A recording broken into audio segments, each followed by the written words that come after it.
Bienvenidas, bienvenidos a un nuevo capítulo de Impacto Digital, este podcast de la Fundación NTT Data Chile. Hoy la Javi nos está conduciendo, me ha dado la opción a mí de tener una conversación maravillosa porque vamos a enfocarnos en innovación, en startups, en cómo también NTT ha estado apoyando constantemente que existan nuevos emprendimientos y en una convocatoria que es muy importante, se llaman los eAwards Chile, que además permiten a empresas llegar a otras partes del mundo y ojalá instalarse en nuevos mercados. Estoy con dos entrevistados maravillosos. Estoy con Luis Santiago Ascanio, cofundador y CEO de Pegasi, que es una health tech. Correcto. ¿Qué es una health tech? Es una empresa que se dedica principalmente a la gestión de datos clínicos, administrativos y financieros en el sector salud y orientada a procurar acceso digital a los pacientes a una mejor salud y una mejor calidad de Ya, vida. eso es Pegasi, pero una health tech en general, ¿es eso sí. o es algo que se vincula a la salud como startup, con uso de tecnología? Sí, normalmente Health Tech es como un término paraguas para cualquier empresa que se dedique a la digitalización y a la tecnologización del proceso de salud dental. Perfecto. Pero como digamos de categoría o nicho del sector, tú tienes como un paraguas un poco más amplio, que es MedTech, es como ya del proceso clínico Eso propiamente. No lo sí. Ya. Tienes todo lo que tiene que ver con Deep Tech en el área de salud en particular, que tiene como esa categoría, y Biotech. Que Ya, es vamos otra. a aprender un montón ¿Y los entonces, medical Luis. device entran dentro de Health Sí, Tech? exacto. Entran en Y Health de Tech. hecho, como Usted no puede hablar todavía porque ¿No no puedo lo he hablar? presentado. Perdón. Perdón. Matías Sofía, ¿cómo estás? Bien, ¿y Es tú? Global Tech Advisor de NTT Data Chile. Matías, ¿cómo estás? Muy bien. Gracias por estar aquí. ¿Qué es lo que le estabas preguntando? No, si los medical device, que también es parte de lo que está metido en Health Tech, o sea, Sí. es bien amplio. O sea, Oye, vamos a hablar Exactamente. de Pegasi, pero igual es impresionante todo lo que está pasando hoy día con el desarrollo de inteligencia artificial. Hagamos una pasadita rápida por las impresiones que tienen. No sé si se puede hacer rápido, pero Sí. hoy día domina la conversación y me imagino que en el mundo de la salud, sobre todo, ¿no? Sí, y yo creo que uno lo puede ver como desde distintas perspectivas, ¿no? Pero yo creo que la primera es que la salud, digamos, en los rankings de innovación mundiales suele ser el mercado que más lento innova. Ajá. Por todas las barreras legales que tiene, todas las obligaciones que se tienen hacia el tratamiento del dato del paciente. Claro. Y salud, como en esta carrera de inteligencia artificial, tiene un stopper. Porque es que al final el propietario del dato sigue siendo el paciente. Y es el propietario principal. Y si nosotros pensamos un poco en la algorítmica que tenemos hoy día, la cantidad de datos que se utilizan para entrenar esa algorítmica, que es masiva, no es del que quiere entrenar el algoritmo, es de otra persona, que es el paciente. Entonces ahí justamente entramos en una discusión bien interesante, en la que evidentemente en el largo plazo hay un beneficio para el paciente, una mejora de calidad de vida, pero en el corto plazo se percibe como un lucro que haces con una cosa que no es tuya. Entonces, algo va a tener que cambiar para que se siga desarrollando. Chile está cambiando con la ley 21.719, que es justamente la ley que es una extensión de la ley 19.628, que es la ley de protección de la data, de la vida privada. Y ahora viene la ley de protección de datos, que va a ser una obligación, sobre todo en el campo de salud, muy importante, porque hay una responsabilidad en la gestión del dato. Y esa responsabilidad de la gestión del dato, volviendo un poquito al tema de inteligencia artificial, va a ser muy importante porque tiene que haber una correlación de cómo esos algoritmos están utilizando ese dato para justamente entrenarse y entregar valor al paciente. Sí, y hasta dónde, Matías, uno debiera pensar como en estas conversaciones éticas que hoy día agarran mucho más fuerza por el desarrollo de inteligencia artificial, por lo mismo que estamos hablando acerca de la protección de datos, pero también cómo se empuja por un propósito común, por el bien común también. Hay como ahí una pequeña dicotomía. Sí, o sea, que claro, hay dos cosas.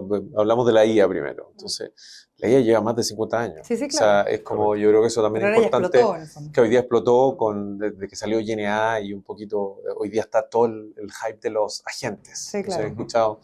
Pero efectivamente, yo tuve la suerte de estar en Health Tech, estuve en una startup, tuve una que hacía algoritmos de detección de arritmia, entonces me tocó hacer pruebas clínicas, vivir un poco todo ese proceso, y la ley de protección de datos obviamente es un tema. Hoy día existen herramientas, te diría que, no sé, de hecho en NTT tenemos una herramienta que salió de NTT Research que te permite como básicamente los datos clínicos, lo hemos hecho en hospitales en Estados Unidos, que yo soy un médico, puedo tener acceso a todo el récord del paciente y de los pacientes.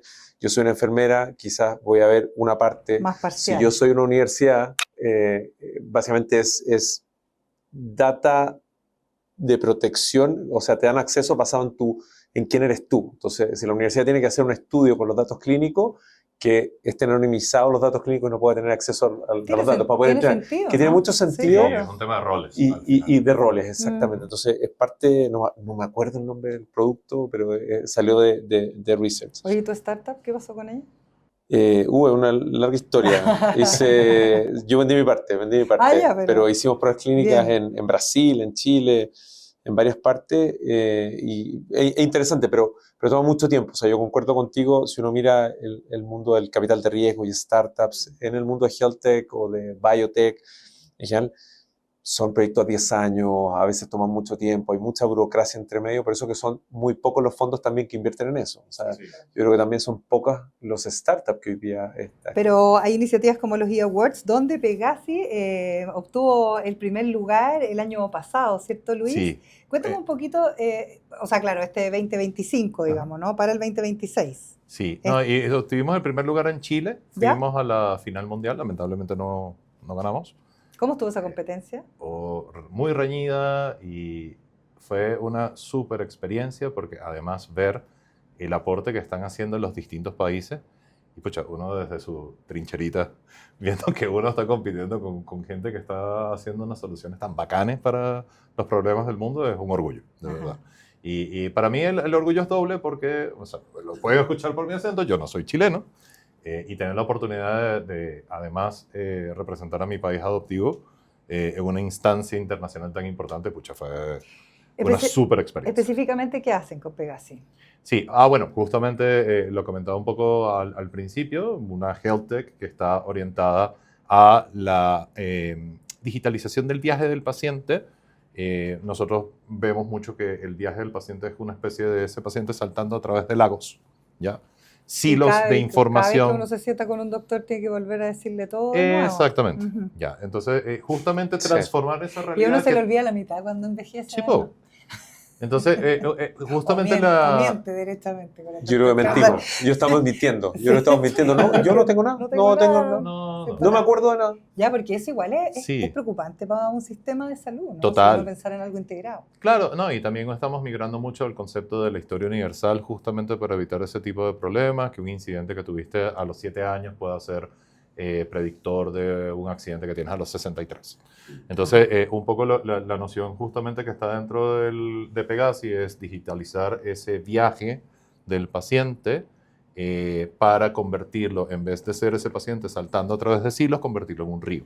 Y que la información fluya con ese paciente, pero en la visual de 360 grados de esa información permita que los equipos clínicos tomen mejores decisiones y que ese paciente llegue más rápido al tratamiento. Y ustedes trabajan B2B en el fondo, con los equipos médicos, sí, SaaS B2B. Con los hospitales. Exactamente. ¿Cuáles son sus clientes? Mira, nosotros ahorita trabajamos con 4 grandes sectores de clientes. Trabajamos con compañías aseguradoras, trabajamos con farmacéuticas, trabajamos con centros de diagnóstica, laboratorios clínicos, imagenologías, y trabajamos también, evidentemente, con hospitales y clínicas.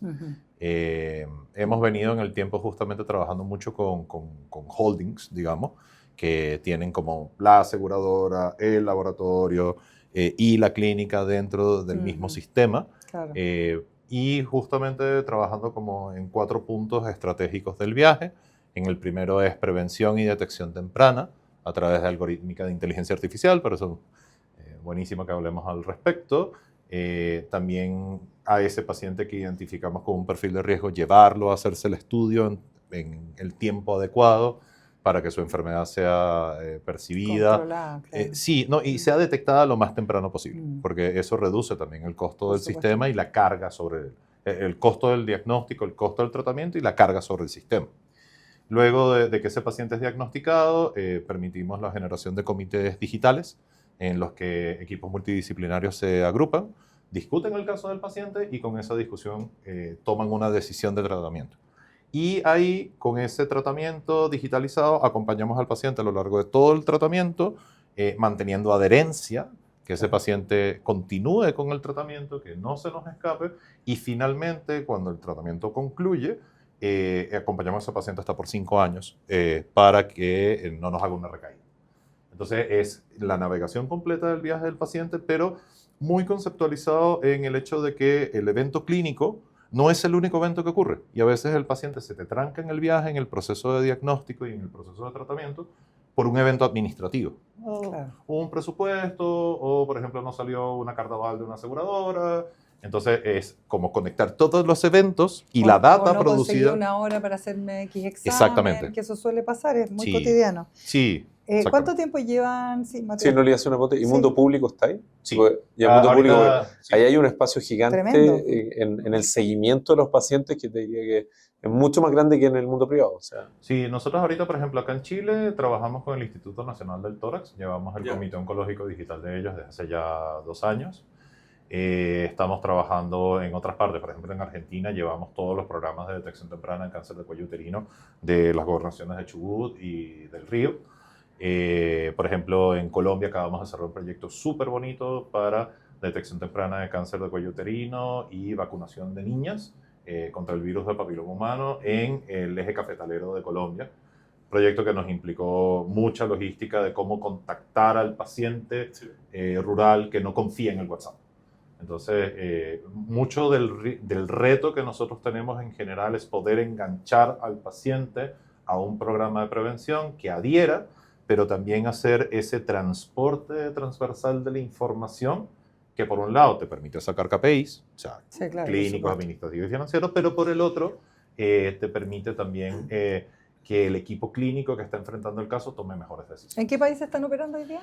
Mira, aparte de Chile, estamos en ¿Colombia? Perú, Ecuador, Colombia, República Dominicana y Argentina. Muy bien, en Chubut específicamente. Sí, en Te Chubut escuché. y en De los Ríos.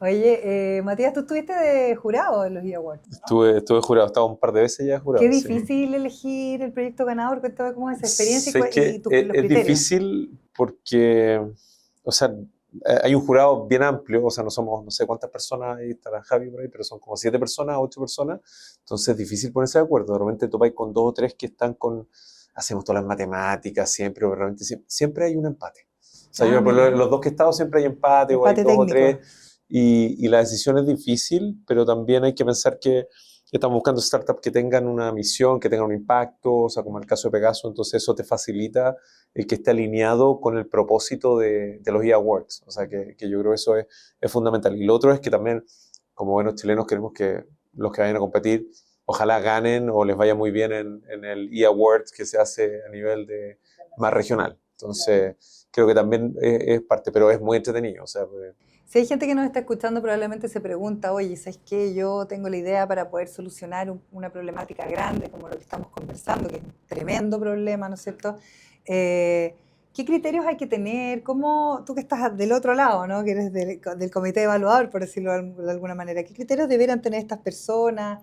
¿Cómo deberían llegar un poco parados a una nueva convocatoria de los E-Awards? Yo creo que siempre es bueno postular a cualquier cosa, o sea, pues en general hay preguntas que te obligan a pensar en cosas que realmente uno no tiene el tiempo. Cuando estás en una startup, estás metido en el día a día, tratando de cerrar a un cliente, llamando, y se te olvida de repente esa pregunta de cuál es tu mercado, tu producto, el modelo de negocio, que son preguntas que parecen simples, pero a veces como emprendedor uno está metido en el día a día y te olvidas de esas preguntas. Entonces, creo que el postular ya es un regalo que te obliga a hacer un stop y pensar un poquito en cosas que son un poco más estratégicas y que después te van a servir.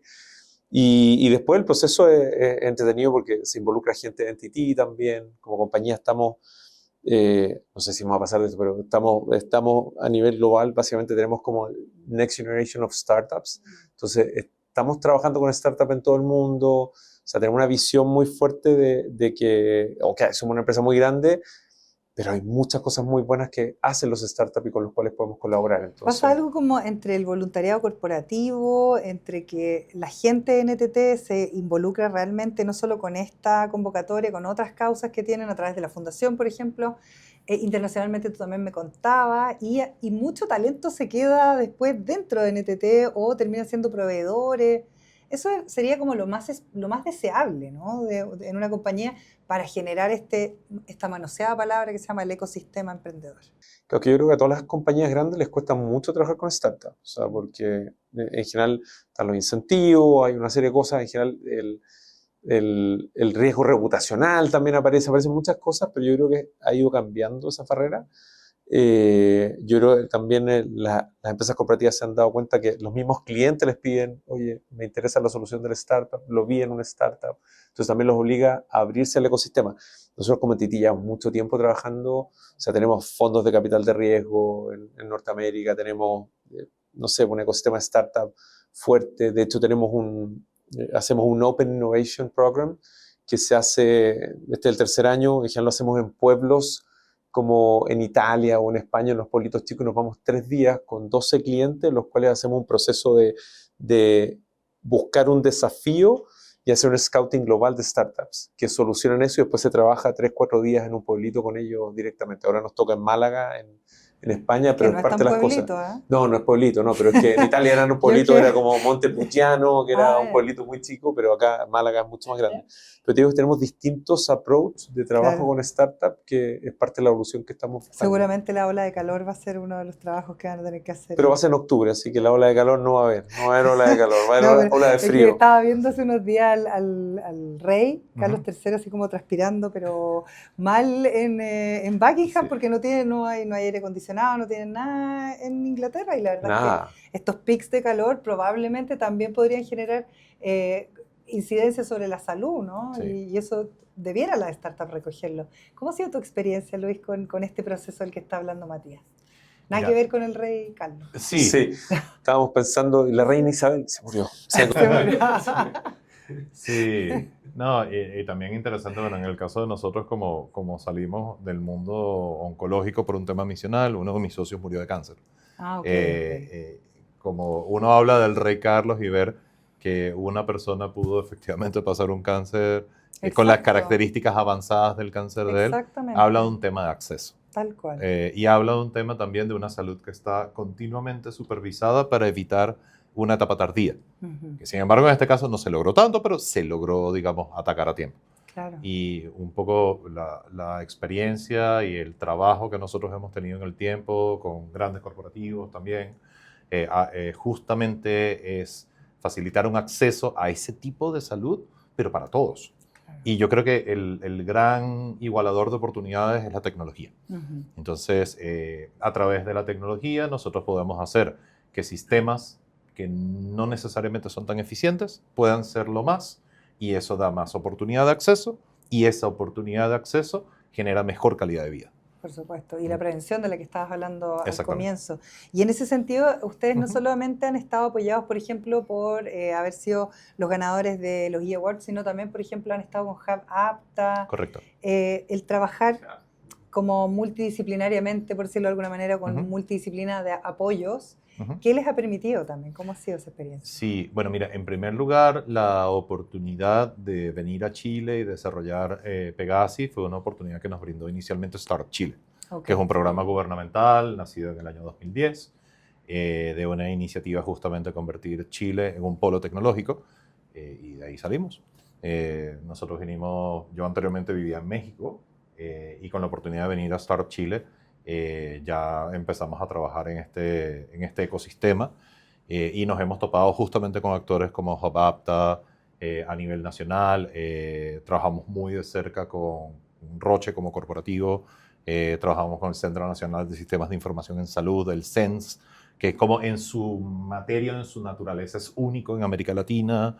Tenemos fondos internacionales que nos han apoyado. Catapult fue nuestro primer inversionista corporativo con su programa de emprendimiento. Y la verdad es que hemos conseguido un apoyo transversal a lo largo del tiempo, de fondos privados, fondos públicos. Corfo nos ha apoyado, ProChile nos ha llevado literalmente a todo el planeta. Como los niños símbolos de la HealthTech. No sé si tanto. Vamos a ver si lo vemos en la Teletón ahora. Lo vamos a ver en la Teletón, eso ya faltaría. Oye, igual tenemos harto trabajo que podríamos hacer con el equipo. Con la Teletón, de todas maneras. Claro. Oye, y todos esos apoyos han implicado que ustedes puedan tener un alcance de cuánto, a cuántas personas han impactado, que podríamos hablar en términos como de KPI. Mira, nosotros hemos pasado y acompañado a las personas en su viaje de salud digital a más de 230.000 personas en todo en América Latina. 230, yo también 230, dije ya. 230.000 personas. Sí, sí. O sea, nada más darte un ejemplo, nosotros llevamos el programa de detección temprana de cáncer de cuello uterino de Ecuador como país entero. Teníamos 89 puntos de recopilación de información. Por ejemplo, el programa que les comentaba que hicimos en el eje cafetalero de Colombia, Claro. teníamos una población de 44.000 personas que movíamos. Y claro, son programas que tú ves como los presupuestos que existen para ejecutar algo así en una dimensión humana no son suficientes, pero ya cuando metemos inteligencia artificial, automatización de procesos, son programas que son posibles de ejecutar. Exacto, y además está en un porcentaje de la población que probablemente estaría completamente fuera si no fuera por la implementación de esta tecnología. Sí, entonces, por ejemplo, en este caso estábamos hablando de Eje Cafetalero, que es un espacio donde alrededor del 70% de las personas ni siquiera tiene acceso a Internet. Eso se hace como bien patente para, por ejemplo, nuestra geografía, Mateo, ¿no? Como que uno dice, hay oportunidades ahí. De hecho, quería hacer una pregunta. Sí, ¿Puedo hacer una pregunta? todo lo que usted quiera. Usted es dueño de este programa. No, usted es la dueña. Yo no. Bueno, la Javi es la dueña. Estamos todos depresados aquí, la Javi es la dueña. Sí, aquí sí. estamos. No, te iba a preguntar, pues, sí, es que, ponte tú, me tocó, la cuestión que hacía yo era una camiseta con electrodos textiles y hacíamos, no sé, pues me iba con la Armada a Juan Fernández con el equipo a hacer electrocardiograma que no se podían hacer, entonces, y mandábamos la señal y hacían análisis en línea, 15 años atrás. O sea, era como una locura, ¿cachai? Entonces, a lo que veis que en las zonas remotas metimos mucha tecnología para poder transmitir cosas, ¿cachai? O sea, pero estoy pensando mucho más en pues tú estás en el seguimiento del viaje del paciente, ¿cachai? Entonces, eso tiene que ver con que vaya a control, que haga lo que tiene que hacer, ¿cachai? O sea, pues es la única forma. No, ¿cómo clasificáis? Pues no podéis tratar a todos los pacientes iguales, pues hoy día podéis clasificar a las personas, podéis hacer, o sea, hoy día hay una tendencia, claro, segmentar, pero hay una tendencia a la hiperpersonalización del paciente desde las drogas, ¿cachai? O sea, yo lo he visto esto, estamos haciendo como el digital twins de la persona, entonces tú probáis una droga, básicamente veis cómo reacciona cada persona a la droga, ¿cachai? Entonces ahí es como se van haciendo, ya no es como la pastilla para todo el mundo, sino que es la pastilla para ti, ¿cachai? Entonces, pero bueno, la pregunta era de si está aplicando IA para poder ir llegando de mejor forma a cada una de las personas, molestar más a las personas que requieren ser más molestadas, ¿cachai? Sí, y eso es justamente el reto que este proyecto de Colombia que les comentaba nos implicó. Nosotros veníamos de una experiencia más en Lima, con un conjunto de pacientes identificados como tabáquicos del grupo de AUNA Oncosalud en Perú. Y claro, eso es una persona que tú puedes contactar a través de WhatsApp y de correo electrónico y tienes una tasa adecuada de respuesta. Sin embargo, en el eje cafetalero de Colombia tratamos de hacer la misma implementación y resulta ser que en Colombia es bien frecuente que te escriba tu prima Silvia, que está en China y necesita que le mandes plata. Entonces, hay una desconfianza importantísima del medio digital. Claro. Entonces, la solución para esto fue justamente tomar un algoritmo de inteligencia artificial que pudiera tener una voz, si bien sintética, lo más humana posible. Nuestra IA conversacional se llama Milagros. En Colombia nos decían que nadie se llama Milagros, entonces le pusieron Jessica. Entonces, ahora Jessica se identifica Jessica Milagros. Sí, Jessica Milagros. Exacto. Jessica hace milagros. Exactamente. Eso está bueno. Sí. Entonces Jessica llamaba a los pacientes, le decía, hola, soy Jessica, te estoy llamando de parte de Fundación Vive y Fundación Pfizer, a nombre del hospital, no sé, del Hospital San José de Amagá. Te voy a hacer una serie de preguntas para identificar si necesitas hacerte una prueba para detección temprana de cáncer de cuello uterino. En primer lugar, estoy hablando con la paciente tal. Como ya sabía el nombre, generaba confianza y hacíamos un cuestionario de pregunta o de respuesta abierta. Y con las respuestas que captábamos de las personas a través de la llamada, hacíamos el cómputo en tiempo real del algoritmo para predicción de riesgo y a la persona inmediatamente le comunicábamos, usted entra dentro del programa, las citas que tenemos disponibles para que usted vaya a hacerse su Papá Nicolau son esta y esta, cuál le funciona mejor y seguimiento completo del viaje. ¿Y todo eso lo hace un agente? Sí.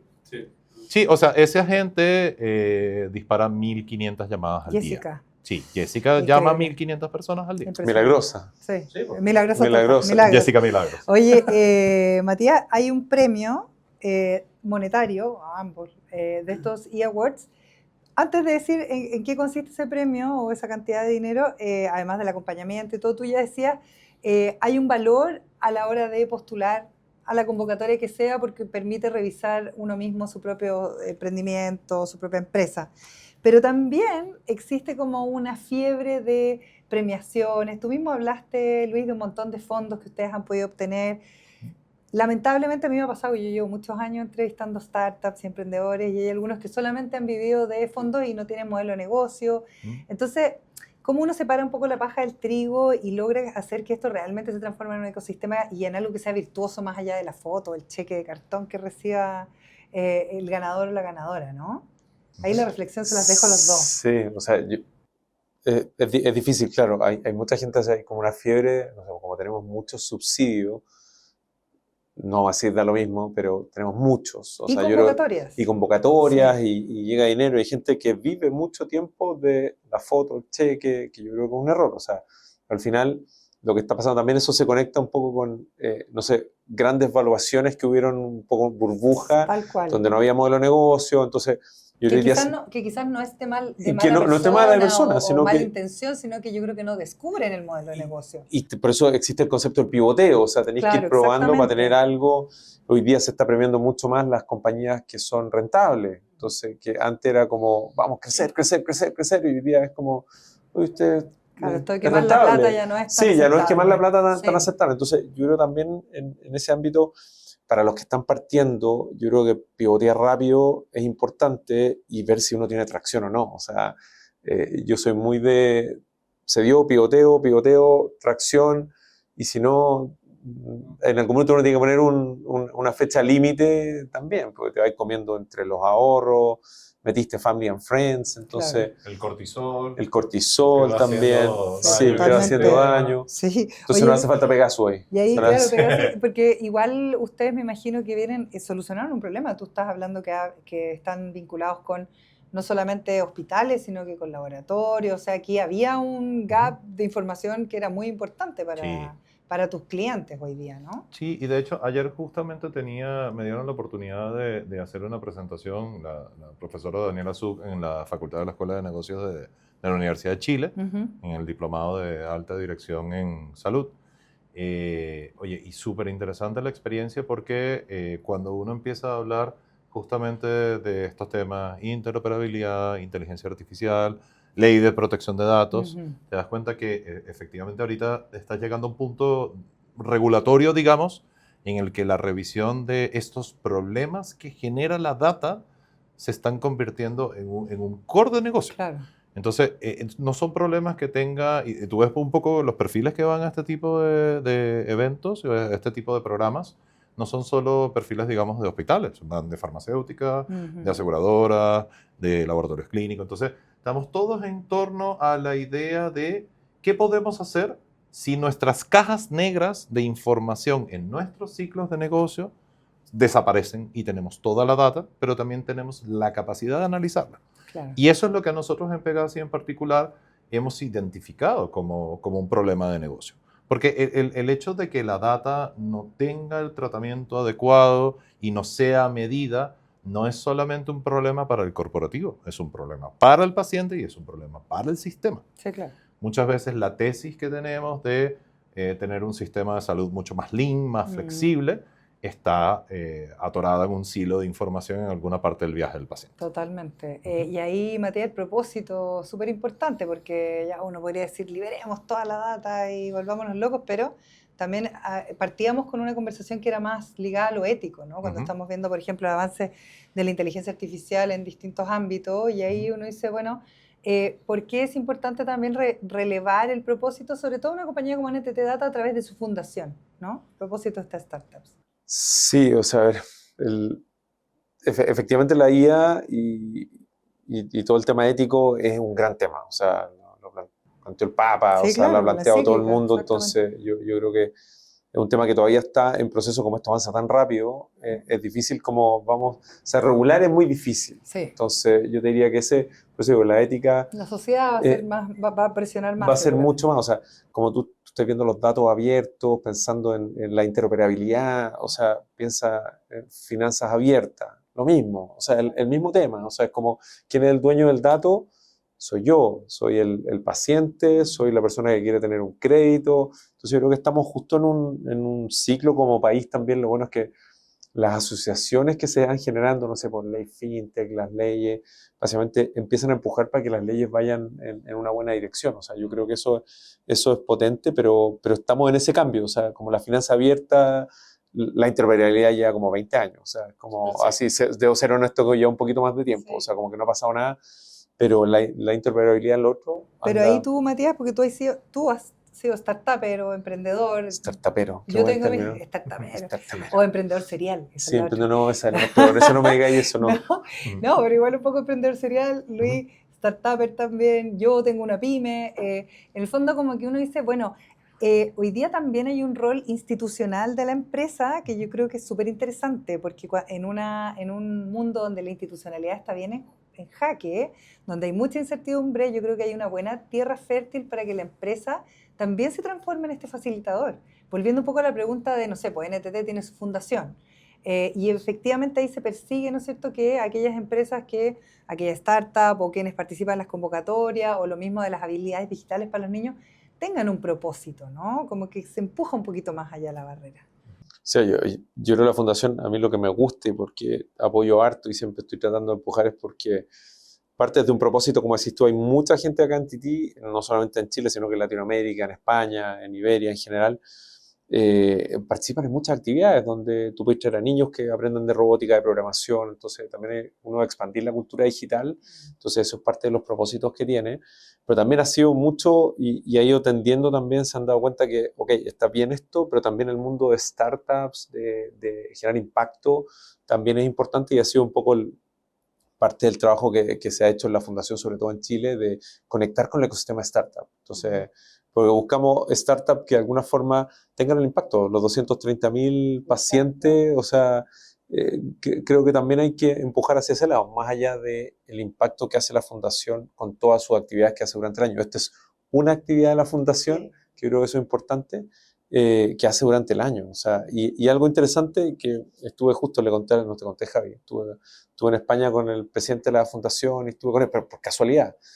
Y estuvimos hablando un poco, pues, en Tití hoy día la fundación funciona en Latinoamérica, España, corrígeme, Portugal y Brasil. O sea, entonces, es como un continente aparte. Claro, un continente aparte, pero lo que yo les planteaba es como, creo que este modelo estamos buscando expandirlo globalmente, o sea, me refiero globalmente Norteamérica, India, Asia, o sea, ¿cómo logramos expandir este modelo que ha funcionado muy bien y que está teniendo impacto? O sea, como el emprendedor que tenemos. Y ahí, Luis, claro, porque ¿qué opinas tú respecto al rol de la gran empresa frente a este tipo de temáticas? Lo mismo que estábamos hablando, ¿no? Como esta especie como de nueva institucionalidad. Mira, y el tema de la nueva institucionalidad yo creo que es crítico que lo abordemos en este caso, porque, o sea, cuando uno ve un tamaño de una startup y lo comparas con el tamaño de una gran empresa, es como que compares un buque carguero petrolero gigante con... Nosotros casi que somos como un pequeño esquife, sí. Un Windsor. Sí, exacto. Un Windsor. No. Claro. A vela, porque no le ponga el motor. Un yatecito. Exacto. Estamos a vela. Acá. Bueno, ya. Estamos a remo todavía. A remo. No, por sí, remo no. como los noruegos ahorita. 230.000 son más que 2 remos. Sí. 230.000 remos. Sí, exacto. 230.000. Me gusta. Pacientes remando hacia la salud. Vamos, no, perdón. Está buenísimo. Por favor. Sí, no, pero yo creo que esa capacidad de maniobra que tiene ese buque versus la capacidad de maniobra que uno tiene como pequeño esquife. Innovación abierta. Sí, exactamente. Entonces, nosotros tenemos el espacio y la oportunidad de experimentar cosas que para el corporativo grande sería muy difícil hacer.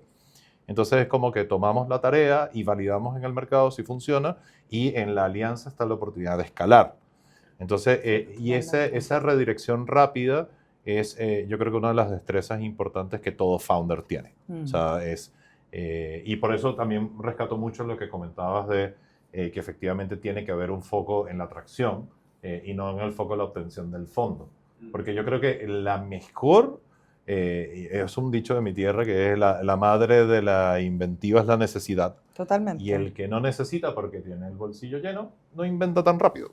Entonces, es validar, pero ir al mercado inmediatamente con mucha disciplina, mucho tesón y mucha hambre también para que la solución logre el impacto que quieres que logre. Y ya cuando tú lo demostraste y le dices al corporativo, este es un camino que es menos inseguro, que tiene menos riesgos, entonces la alianza se potencia. Y en nuestra experiencia, o sea, literalmente la potencia te puede llevar a validar en un hospital, validaste en 10, validaste en un país entero. Sí. Oye, Luis, ¿qué fue lo que te costó más de este camino que estás contando tan bien explicado? A ti. Mira, en lo personal, este camino a mí me ha implicado, por ejemplo, mudarme a 3 países distintos. Lo contabas, claro. Venezolano, después viví en México. O sea, primero venezolano, estuve intentando Costa Rica, después estuve intentando México, después Chile, periodo breve en República Dominicana, que fue cuando abrimos operaciones allá, y de vuelta a Chile después de la pandemia. Y claro, eso te plantea un reto importante de que uno tiene que estar como permanentemente metiendo la vida en 2 maletas y desempacando en un país totalmente nuevo. Ya, bueno, yo ya tengo... ¿Casado con hijo o no? Casado. Mi esposa es chilena. ¿Casado con gatos? Sí, casado con gatos. Con gatos, sí. 4 gatitos. Tiene señora en todos los países que ha estado. Sí, como que... no. Mantiene la misma, maravilloso. Eso, por eso. No, y la conocí acá, de hecho. De hecho, Claudia, mi esposa... Por eso se nos quedó acá. Esa es la gracia. El amor siempre es lo siempre que el que hace manda. Sí, ella tiene que tolerar que yo viaje harto. Sí. Sí. No, pero, y de hecho, la persona que nos presentó era mi desarrolladora de negocios Startup Chile, que es la Javi, que ahorita es directora de Startup Chile. Sí, claro. Sí, pero Javi, sí. Ella es nuestra casamento. Fue la Cupida. Sí, la Cupida. Exactamente. Entonces, pero la cosa que más te costó en el fondo es como esto de tener que estar mudando. Primero el traslado, sí. No, sí. Y segundo, uno tiene que hacer las paces con una cuota importantísima de incertidumbre. Esa capacidad como de adaptación y de mover el modelo de negocio rápidamente viene acompañado con una tolerancia a la frustración, porque, o sea, uno está acostumbrado como ser humano de intentar cosas y que las cosas funcionen. Claro. Y cuando no funcionan es un detrimento importantísimo para la mayoría de las personas. Total. Entonces, el ejercicio de la frustración o de la tolerancia a la frustración es un músculo que uno tiene que desarrollar. Y el otro, que yo creo que ese es súper importante, es el conocimiento de que eventualmente vas a tener que tener un cerebro muy flexible para adaptarte a las circunstancias. Bueno, un cerebro, un corazón, un bolsillo y un hígado también es súper importante. ¿Y el hígado por qué? Sí, eso queríamos entender, el hígado. No. Me obligan a tomar en las clínicas. Sí, no. O cuando uno le va mal en la tarde. Claro, en la tarde se va a tomar. No, porque ¿no han escuchado en el boxeo que está el golpe del hígado? ¿No? No, ya, pero es que eso es muy de boxeo, ya. Nosotros estamos pensando mal. Sí, yo estoy pensando en el golpe al hígado porque la realidad te va a golpear permanentemente. Sí. Entonces ese golpe que te deja seco en el piso. Así, y ese lo tienes que sobrevivir también. Sí, y quizás hay algo que es como bien común del emprendimiento o de cualquier negociación, es no tomárselo a lo personal, ¿no? Que yo creo que eso es lo que más cuesta. Sí.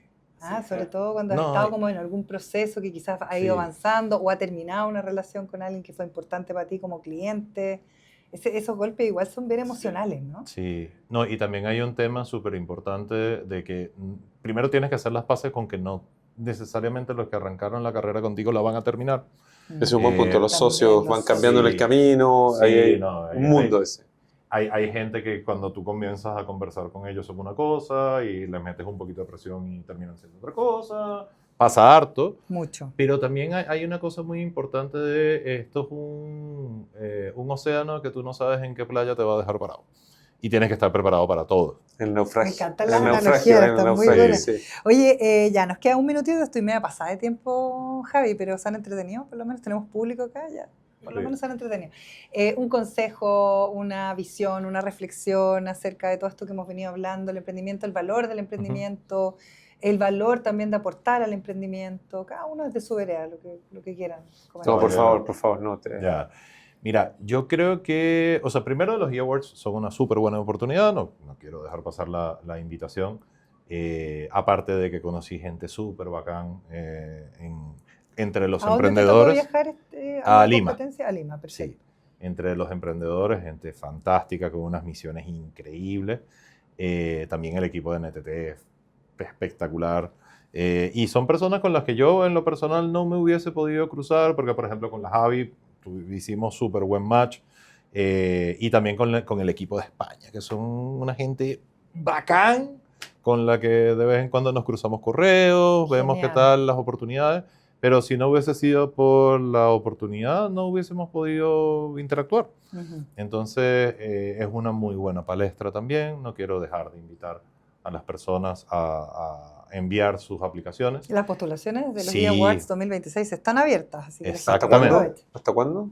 Están abiertas hasta el 24 de julio. 24 de Sí. julio. Tienen Estaba tiempo probando si tenía... Sí. No, y tienen tiempo para practicar el pitch, también la ejecución en escena es muy importante. Total. La misión es súper importante y yo creo que el caso de negocio también es súper importante. Nosotros en lo particular en Pegasi somos un emprendimiento social. Sí, O sea, nosotros totalmente, tenemos, social. sí, pero la tesis de sustentabilidad económica tiene que estar allí. Porque cuando uno tiene como, y bueno, no me quiero alargar demasiado, pero cuando uno lo ve 100% de una visión netamente filantrópica, en lo que se acaban los fondos se acabó el impacto. Sí, de lo que estábamos hablando. Pero la sustentabilidad económica te da esa vía de Total. mantener ese impacto en el tiempo. ¿Matías? Después de esas palabras, ¿qué más No, puedo decir? todo lo que No, quieras sí, decir, siempre se si puede te hace decir una algo, ¿no? parte.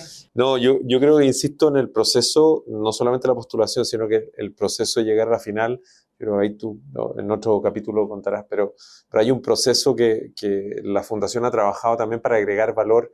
Pues a veces postulan, no sé, más de 100 postulantes, de los cuales seleccionan un monto, entonces hay un número de personas que se ven impactados por el ecosistema, por personas de la compañía, entonces hay redes que tú vas generando en el proceso, entonces un poco la invitación es que la tolerancia a la frustración, o sea, esto no es necesariamente ganar, sino que el proceso también es súper rico. Para el que gana viene otro proceso que es el de afuera, el que tú viviste, pero yo creo que eso es un poco la invitación.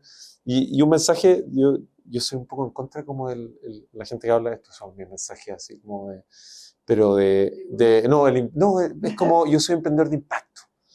Yo creo que hoy día todos los emprendimientos tienen que tener el impacto metido dentro del ADN. Sí. Si no, no va a ser exitoso. Entonces, no es como yo soy emprendedor de impacto y yo no. O sea, es como, creo que tú lo dijiste como más como tiene que ser sustentable.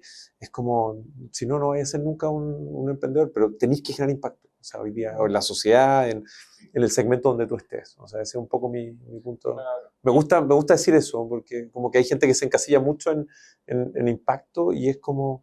Y le hace el feo al dinero. Claro, pero al final es súper importante que sea sustentable en el tiempo. Por supuesto. Sí, pero si vas a hacer algo, que sea para dejar el mundo mejor que como lo conseguiste. Para los gatos, para los hijos, para lo Oye, que sea. sí, para todos. 4 gatos. 4 gatos. 3 gatas yo. Un gato. Sí. Un gato. 3 perros. Gatos por allá, gatos por todos lados. Sí. Oye, el mercado de las mascotas es un gran mercado. No, eso es lo que les quiero decir. Se llama el concepto de los pet parents. Oye, los pet parents están... Una locura. Yo creo que Pegasi podría funcionar perfectamente bien después para hacer un traqueo de fichas clínicas de los que van a dominar el mundo, porque no van a ser los niños, van a ser las mascotas. Podemos tener stock option con una stock option, está bien. Queremos. Advisor, somos stock option. Sí, vamos. Sí. Oye, lo que nos falta es que los gatos generen un pulgar y ya, estamos listos. un pulgar. Un pulgar. Pero se puede. Esa idea no la inventé yo, eso lo vi en ¿cómo se llama? Love, Death and Robots. Ya. Ah, sí, véanlo. toda la razón. Sí, un pulgar. Bueno, pero lo podemos hacer con la huellita. Sí.